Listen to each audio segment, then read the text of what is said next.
Hello students, ਅੱਜ ਦੀ video ਦੇ ਵਿੱਚ ਅਸੀਂ ਕਰਾਂਗੇ apparently with no surprise by Emily Dickinson BA 1 sem 2 ਦੇ ਸਟੂਡੈਂਟਸ ਲਈ ਹੈ। ਫਰਸਟ 5 ਪੋਇਮਸ ਦੇ ਵਿੱਚੋਂ ਬੇਟਾ ਤੁਹਾਨੂੰ ਦੋ ਲੌਂਗ ਆਨਸਰ ਆਣੇ ਹੈ, ਇੱਕ ਕਰਨਾ ਹੋਏਗਾ। ਨਾਲ ਹੀ ਤੁਹਾਨੂੰ ਆਣਗੇ explanation reference to context, word to word ਤੁਹਾਨੂੰ ਐਕਸਪਲੇਨ ਕਰਨਾ ਹੋਏਗਾ ਤੁਹਾਨੂੰ। ਤਾਂ ਤੁਸੀਂ ਕੁਛ ਲਾਈਨਸ ਆਉਣਗੀਆਂ, 4 to 5 ਲਾਈਨਸ ਆਉਣਗੀਆਂ, ਤੁਸੀਂ ਆਈਡੈਂਟੀਫਾਈ ਕਰਨਾ ਹੋਏਗਾ ਕਿ ਇਹ ਕਿਸ ਪੋਇਮ ਦੀਆਂ ਲਾਈਨਸ ਹੈ ਅਤੇ ਕਿਸ ਨੇ ਲਿਖੀ ਹੈ, ਅਤੇ ਉਸਨੂੰ ਫਿਰ ਸਿੰਪਲ ਲੈਂਗੁਏਜ ਦੇ ਵਿੱਚ ਐਕਸਪਲੇਨ ਕਰਨਾ ਹੋਏਗਾ। ਕਲੀਅਰ ਹੈ? ਤਾਂ ਅੱਜ ਅਸੀਂ ਸਟਾਰਟ ਕਰਦੇ ਹਾਂ ਐਪੇਰੈਂਟਲੀ ਵਿਦ ਨੋ ਸਰਪ੍ਰਾਈਜ਼। ਹਾਂਜੀ, this poem is written by Emily Dickinson. ਤਾਂ ਪੋਇਟ ਬਾਰੇ ਸਭ ਤੋਂ ਪਹਿਲਾਂ ਕੁਛ ਲਾਈਨਸ ਜੋ ਤੁਸੀਂ ਸਮਰੀ ਦੇ ਵਿੱਚ ਥੀਮ ਆ ਜੇ, ਸਮਰੀ ਆ ਜੇ ਤਾਂ ਲਿਖ ਕੇ ਆਣੀ ਹੈ। Emily Dickinson was a major American poet. Clear? She was daughter of a successful lawyer.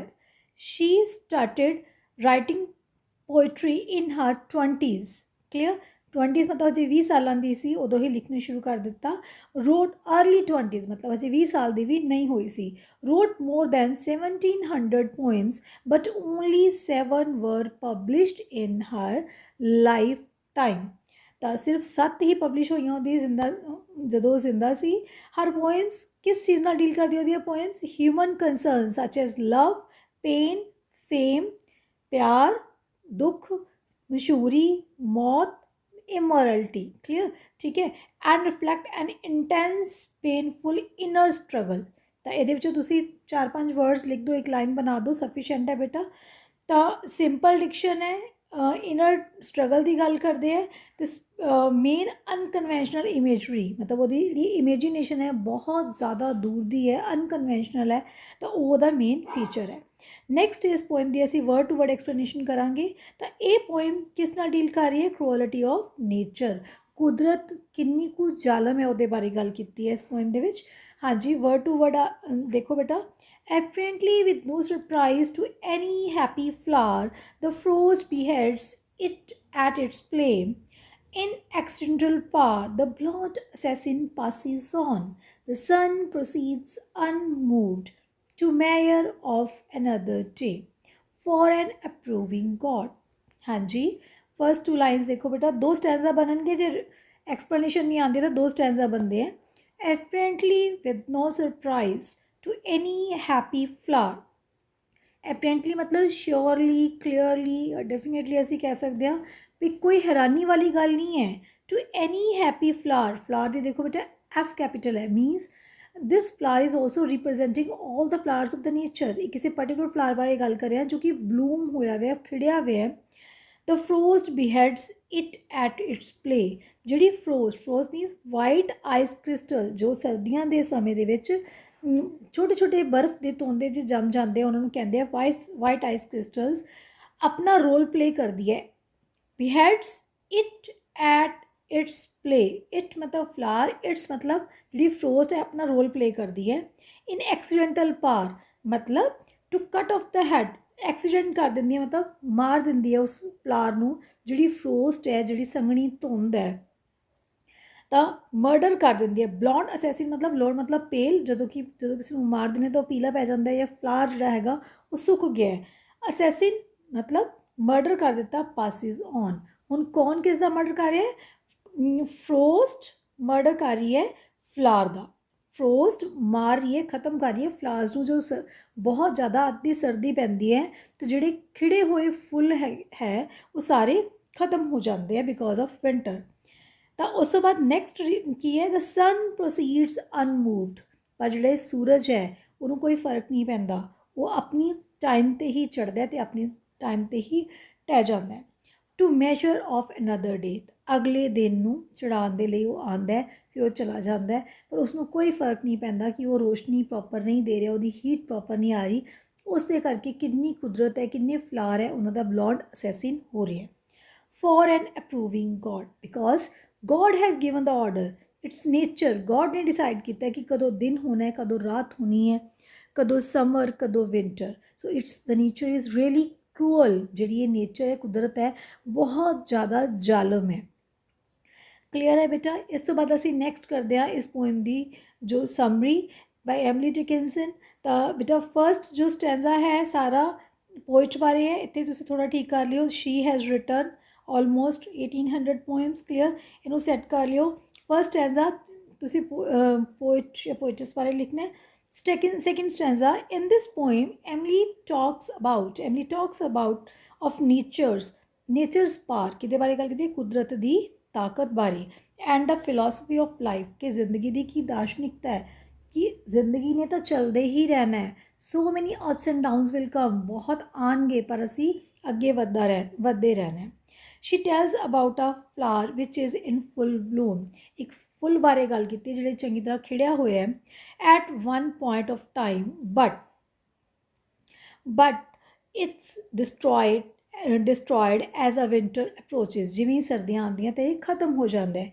here the poet says, ਹੁਣ ਤੁਸੀਂ ਆਪਣੇ ਆਨਸਰ ਨੂੰ ਬਹੁਤ ਵਧੀਆ ਬਣਾਉਣ ਦੇ ਲਈ, ਅੱਛੇ ਨੰਬਰ ਸਕੋਰ ਕਰਨ ਦੇ ਲਈ ਤੁਸੀਂ ਪੋਇਮ ਦੇ ਵਿੱਚੋਂ, ਠੀਕ ਹੈ, ਜੋ ਪੋਇਟਰੀ ਲੈਂਗੁਏਜ ਹੈ ਉਹਦੇ ਵਿੱਚੋਂ ਤੁਸੀਂ 2 ਜਾਂ 3 ਲਾਈਨਾਂ ਐਡ ਕਰ ਸਕਦੇ ਹੋ।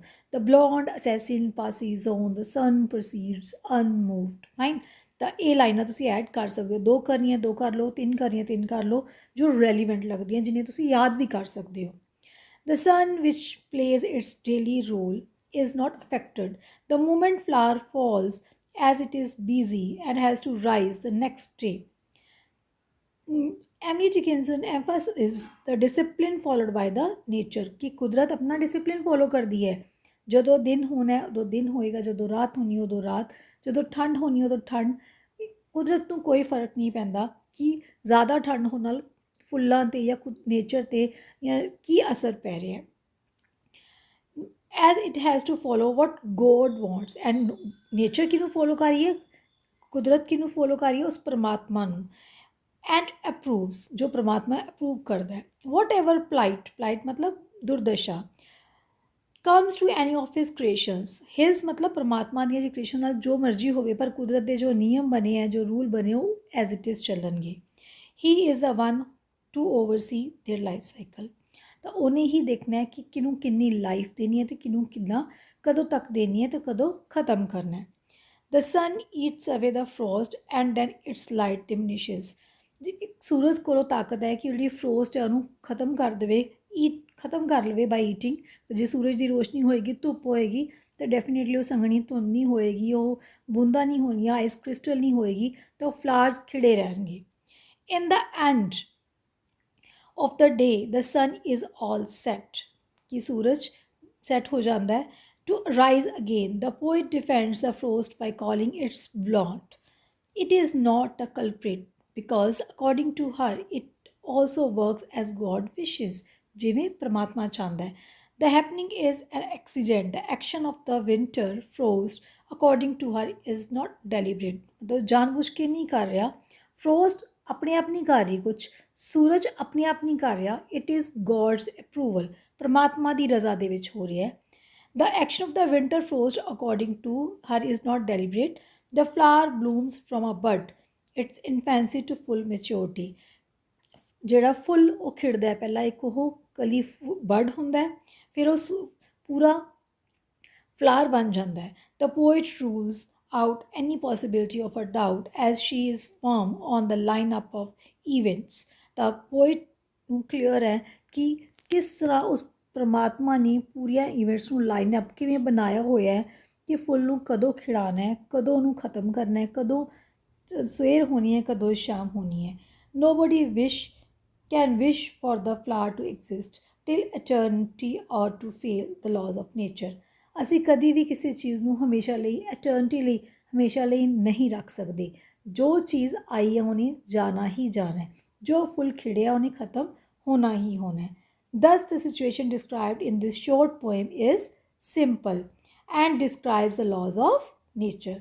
ਤਾਂ ਬੇਟਾ ਐਂਡ 'ਤੇ 2 ਕੰਕਲੂਡਿੰਗ ਲਾਈਨਸ, ਸਟਾਰਟਿੰਗ 'ਤੇ ਜੋ ਇੰਟਰੋਡਕਟਰੀ ਸਟੈਂਜ਼ਾ ਦਿਸ ਇਜ਼ ਮਸਟ ਤੁਸੀਂ ਲਿਖਣਾ ਹੀ ਲਿਖਣਾ ਹੈ, ਉਹਦੇ ਨਾਲ ਜੋ ਤੁਹਾਡੇ ਆਨਸਰ ਦਾ ਇੰਪਰੈਸ਼ਨ ਹੈ ਬਹੁਤ ਅੱਛਾ ਪਏਗਾ। ਤਾਂ ਇਹਨੂੰ ਥੋੜ੍ਹਾ ਧਿਆਨ ਨਾਲ ਵਰਡਿੰਗ ਨੂੰ ਤੁਸੀਂ ਬੁੱਕ ਦੇ ਵਿੱਚੋਂ ਹੀ, ਟੈਕਸਟ ਬੁੱਕ 'ਚੋਂ ਹੀ ਲਿਖਣਾ ਹੈ, ਅਬਾਊਟ ਦਾ ਪੋਇਟ, ਠੀਕ ਹੈ। ਤਾਂ ਬਹੁਤ ਇੰਪੋਰਟੈਂਟ ਹੈ ਇਹ। ਬੱਚੇ ਇੱਕੋ ਤਰ੍ਹਾਂ ਦਾ ਆਨਸਰ ਲਿਖੇ ਆਉਂਦੇ ਹੈ, ਇੰਪੋਰਟੈਂਟ ਗੱਲ ਕਿ ਤੁਸੀਂ ਆਨਸਰ ਨੂੰ ਅਟੈਂਪਟ ਕਿਵੇਂ ਕਰਦੇ ਹੋ, you can get more than 90% marks ਬੜੇ ਆਰਾਮ ਨਾਲ ਲੈ ਸਕਦੇ ਹੋ। 95 96 ਬੱਚਿਆਂ ਦੇ ਆਉਂਦੇ ਆ ਜੇ ਤੁਸੀਂ ਆਨਸਰ ਅੱਛਾ ਅਟੈਂਪਟ ਕਰੋਗੇ। ਆਲ ਦੀ ਬੈਸਟ। ਜੇ ਤੁਹਾਨੂੰ ਲੱਗਦਾ ਕਿ ਮੈਂ ਤੁਹਾਡੀ ਕਿਸੇ ਵੀ ਤਰੀਕੇ ਕੋਈ ਹੈਲਪ ਕਰ ਰਹੀ ਹਾਂ ਤਾਂ please like share and subscribe the channel and tell me in the comment box ਤੁਹਾਨੂੰ ਇਹ ਵੀਡੀਓ ਕਿਵੇਂ ਲੱਗੀ। Thank you. God bless you. Prepare well. All the best.